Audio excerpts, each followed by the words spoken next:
Hello everyone. तो आज हम लोग देखेंगे ज्योग्राफी के बेसिक टर्म्स को कि कौन से टर्म्स को किस तरह से हम लोग समझते हैं। जैसे कि बचपन में हम लोग देखते हैं टूटता हुआ तारा गिरता था, तो उस टूटते हुए तारे को क्या कहते हैं और ये फिनोमेना कैसे होता है यूनिवर्स में। तो ये सब चीज़ के बारे में हम लोग एक एक बेसिक डिटेल्स को कवर करेंगे। तो सबसे पहले हम लोग अंडरस्टैंड करेंगे इसमें कॉमेट क्या होता है।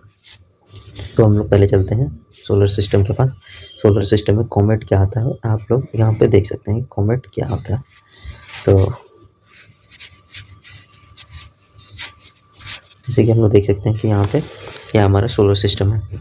तो सोलर सिस्टम में सबसे पहले की ये क्या हो गया, हमारा सन हो गया। और सन ये सन हो गया और यहाँ से क्या होगी, हीट धीरे धीरे बाहर की तरफ मूव करता है। तो हीट क्या है, हीट जैसे जैसे डिस्टेंस बढ़ेगा इस साइड में तो क्या होगा, सन से दूर जाएंगे तो हीट का इंटेंसिटी क्या होगा, कम होते जाएगा कम होते जाएगा कम होते जाएगा। तो मान लीजिए कि इस जोन में क्या होगा, इस जोन में हीट क्या हो जाएगा, सबसे कम हीट पड़ेगा। सबसे कम हीट पड़ेगा जहाँ पे, तो क्या होता है यहाँ पे एटमॉस्फेयर, यहाँ का एटमॉस्फेयर होगा सबसे ठंडा रहेगा, सबसे हॉट एटमॉस्फेयर कहाँ, यहाँ का रहेगा। तो इस तरह से क्या होगा कि यहाँ पे बर्फ़ बनेंगे और यहाँ पे बर्फ़ होते हैं। तो ये बर्फ़ जो है, बर्फ़ के पहाड़ होते हैं, छोटे छोटे माउंटेन्स होते हैं।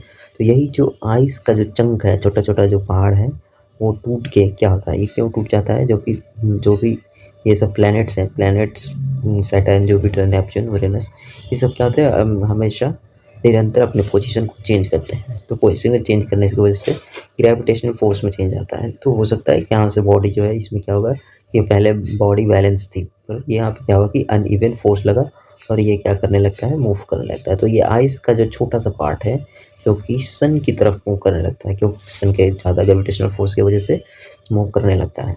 तो इसको हम लोग क्या कहते हैं, कोमेट कहते हैं। तो कोमेट वो छोटा सा चंक आइस है जो कि सन की तरफ मूव करने लगता है, तो इसलिए इसको हम लोग कहते हैं कोमेट।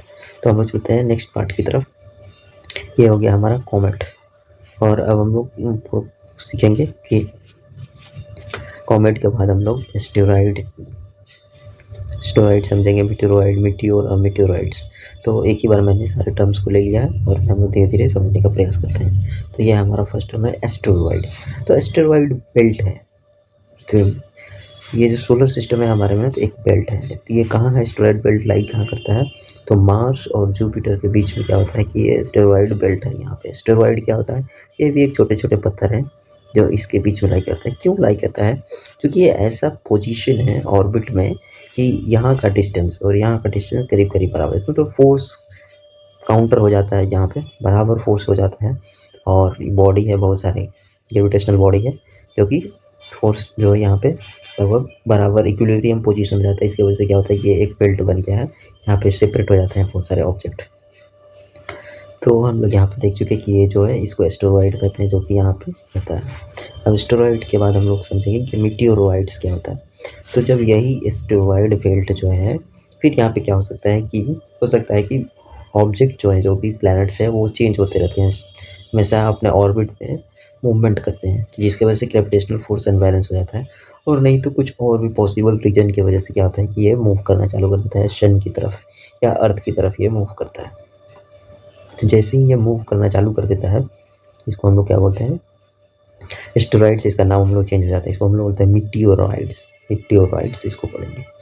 अब हमारा फर्स्ट टर्म और सेकेंड टर्म दोनों, एस्टेरॉइड और मीटियोरॉइड्स दोनों क्लियर हो गया। अब हम लोग चलते हैं थर्ड टर्म की तरफ कि मीटियोर क्या होता है। तो मीटियोर और मीटियोरॉइड्स क्या होता है। जैसे ही एस्टेरॉइड बेल्ट से मीटियोरॉइड निकलता है, मीटियोरॉइड निकल के आगे की तरफ ऐसे ऐसे बढ़ने का कोशिश करता है, तो ये क्या होता है, इसमें एक स्पार्क हो जाता है। तो ये क्या होता है कि जैसे जैसे ये दूर जाता है, इस साइड में बढ़ता है, तो यहाँ पे क्या होता है, इसका स्पीड बढ़ जाता है। स्पीड बढ़ता है, इसमें क्या होगा कि ड्रैग फोर्स लगता है। ड्रैग फोर्स मतलब कि इसमें हवा जो एटमॉस्फेरिक एयर है वो क्या करता है, इसको धक्का देता है, तो इसमें आग लग जाता है फ्रिक्शन की वजह से आग लग जाता है। तो जैसे ही ये जो ऑब्जेक्ट है जिसको हम लोग मीटियोरॉइड बोल रहे थे, वो जैसे ही उसमें आग लग गया तो वो क्या हो जाएगा, मिट्टियोर हो जाएगा। और वही मिट्टियोर अगर हवा में जलते जलते ख़त्म हो गया तो वो मिट्टियोर ही रहा। लेकिन जैसे ही अगर वो मिट्टियोर ख़त्म नहीं हुआ, वो धरती पे की जाके गिर गया, डेंट क्रिएट कर दिया अर्थ के सरफेस पे, तो इसको हम लोग क्या कहेंगे, मिट्टियोराइट। तो ये हम लोग छोटे-छोटे टर्म को मीटियोराइट किसको कहेंगे कि मीटियोर और मीटियोराइट हम लोग आपको समझा दिए हैं। तो मीटियोर को हम लोग फॉलिंग स्टार भी कहते हैं। जैसे नहीं देखते हैं बचपन में क्या होता है कि जैसे तारा टूट के गिर रहा था, गिर रहा था, गिर रहा था। तो गिरते-गिरते क्या होता है कि अचानक समाप्त हो जाता है। धरती पे ऊपर पूरा गिरता नहीं है, हवा में, आसमान में ही खत्म हो जाता है। और बचपन में हम लोग उसको देख के कुछ न कुछ माँगते थे जिससे कि हमारे कुछ विश पूरा हो जाए। पर वो सब एक ज्योग्राफिकल फिनोमिना है जो कि हम लोग समझ लिए कि वो क्यों होता है, ऐसा क्यों होता है। उसको हम लोग कहते हैं बर्निंग स्टार भी कहते हैं। तो मीटियोर को बर्निंग स्टार कहते हैं। मीटियोराइट जो है ये इम्पैक्ट कर जाएगा उसको मीटियोराइट कहेंगे। So that's all about today. Thank you.